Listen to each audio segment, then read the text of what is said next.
Hello guys, kumusta kayong lahat? Kumusta?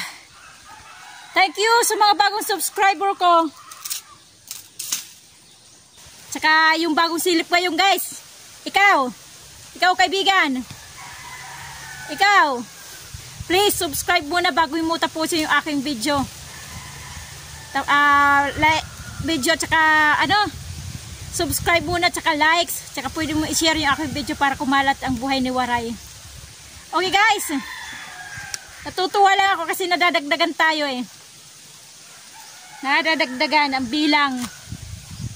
Kahit pa paano umuusad. Kahit pa isa-isa lang guys. Thank you very much.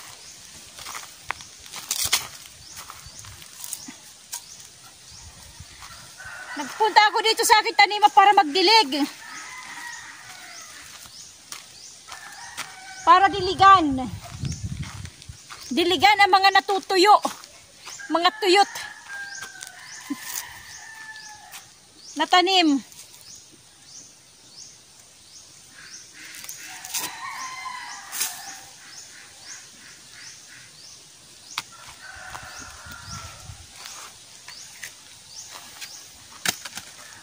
Mabuti na lang guys, hindi kinalkal yung aking ay, kinalkalan pa rin. Akala ko hindi kinalkal eh. Andito, kinalkal pa rin. Kinalkal pa rin. Ito yun guys, oh, kinalkal talaga oh. Kinalkal dyan. Tuyong tuyo. Sana hindi nagkalat yung buto. Oh, kinalkal. Sana hindi nagkalat yung buto ng ng pakwan. Eh, hindi ko makikita yun eh. Delete ng buto ng pakwan eh.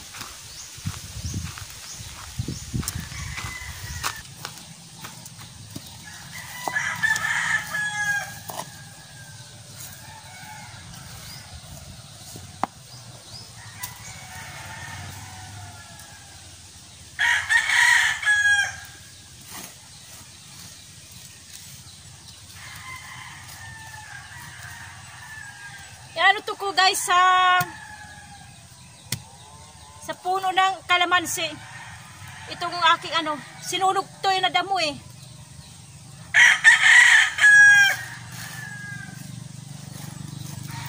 Itatambak ko siya doon sa puno ng ng kalamansi. Kasi yung kalamansi walang yung niya yung puno niya parang walang lupa. Nakatanim siya sa lupa kaya lang parang kulang. Kasi nga dala nung kinalkal nung manok. Kaya ilalagay natin to doon.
Guys, mayroon ako dito ano, bunot ng niyog. Gagawin ko siya, ilalagay ko dito sa ano, sa puno ng kalamansi. Pero kailan babasain ko muna. Medyo basa siya eh. Kasi naando sa ulanan. Nasa ulanan siya kaya basa siya medyo. Kaya babasain ko ulit kasi hindi siya basang-basa eh. Para maging moist. Maging moist yung kanyang ano, yung puno ng kalamansi. Yung lupa nung ano, puno ng kalamansi. Babasahin natin guys. Marami ko dito mga bunot ng nyog.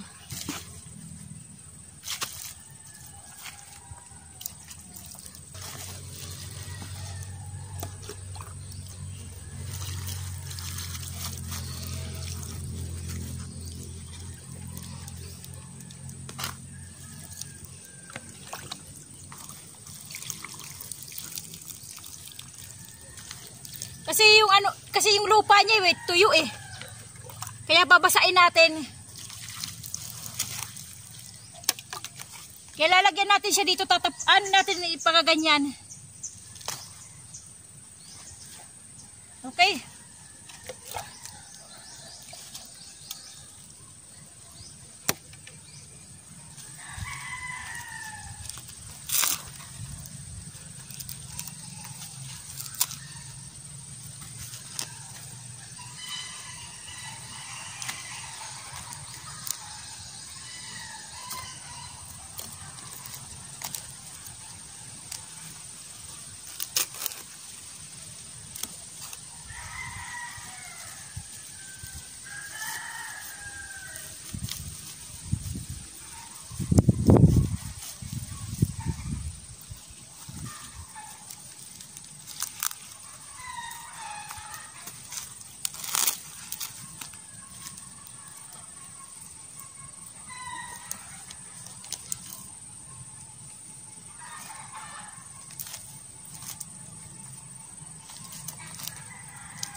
bunot ng nyog.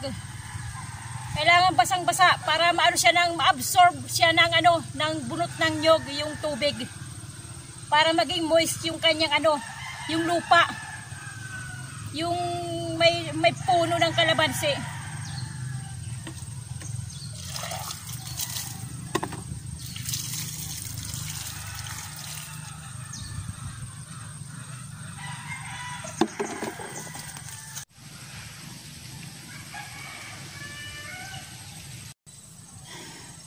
Nalagyan ko na guys.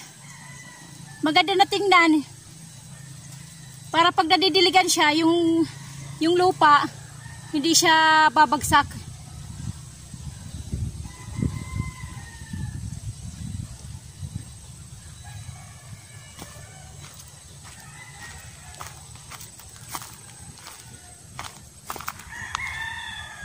Okay na. Itong kalamansi ko, ay, ano na to?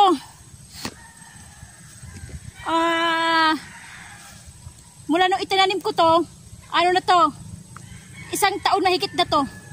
Pero nung itinanim ko to, ano pa lang, dalawang sanga pa lang. Ito marami na guys, oh. Marami na. Nagsasanga-sanga na siya guys.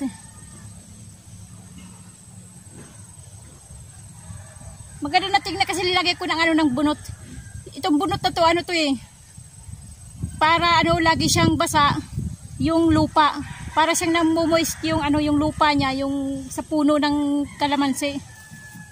Kasi yung bunot ng ano, bunot ng nyog, basa yan eh, laging basa, matagal matuyo ang bunot ng nyog, lalo na pag inuulanan,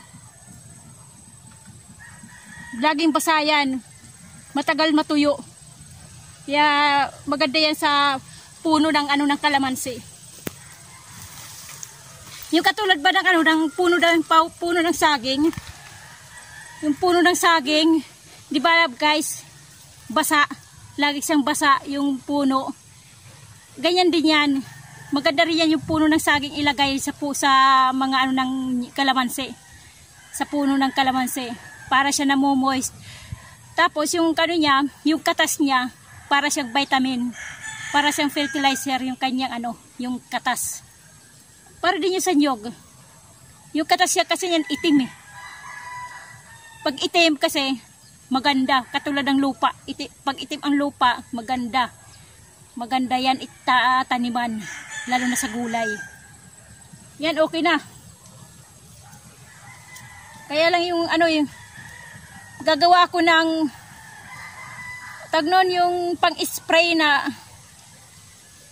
para umiwas siya yung ano, umiwas sa yung insekto sa dahon. Kumukulubot eh guys, oh. Ayan oh.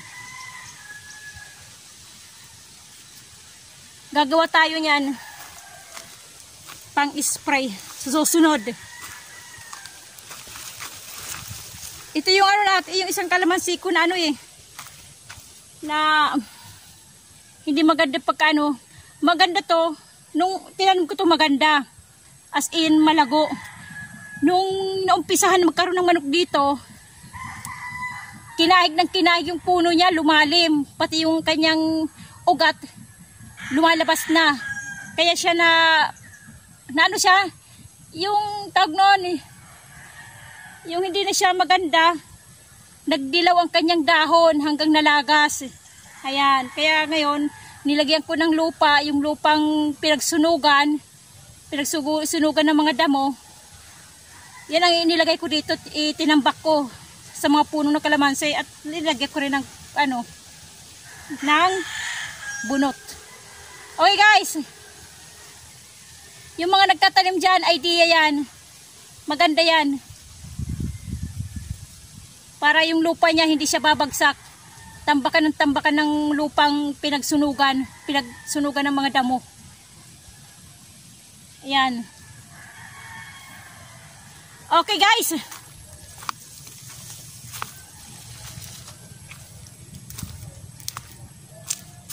dapat hapon na naman, uuwi na naman tayo. Ayan, makinagkala ng manok. Ayan o, yan, May mga ano yan, may mga laman yan bago, mga ganito kalalaki, daliri. Pag na ano naman yan, tutukain na naman yan. Dumadami ko nilang manok na kumakahig, nakakapasok dito sa akin eh. Diniligan ko yung tinaniman ko ng ano, ng pakwan. Kasi tuyong-tuyo, diniligan ko. Tapos yun, doon sa kabila yung tinaniman ko rin ng ano, ng luya. Yung i-transfer ko doon. Diniligan ko na rin guys. Okay guys. Thank you ulit sa mga bagong subscriber ko dyan. Yung lagi nagko-comment. Tsaka guys, share naman. Tsaka likes. Yung bago dyan, yung nasa may bago silip ngayon sa akin channel, please subscribe muna. Okay, pinalkalan oh. Nagkalat yung lupa. Tingnan nyo, kalat hanggang dito. Kalkal pa more ng mga manok na yan. Okay guys, kumusta ang buhay nyo? Itong aking buhay, ang buhay ni Waray. God bless sa ating lahat. Bye bye.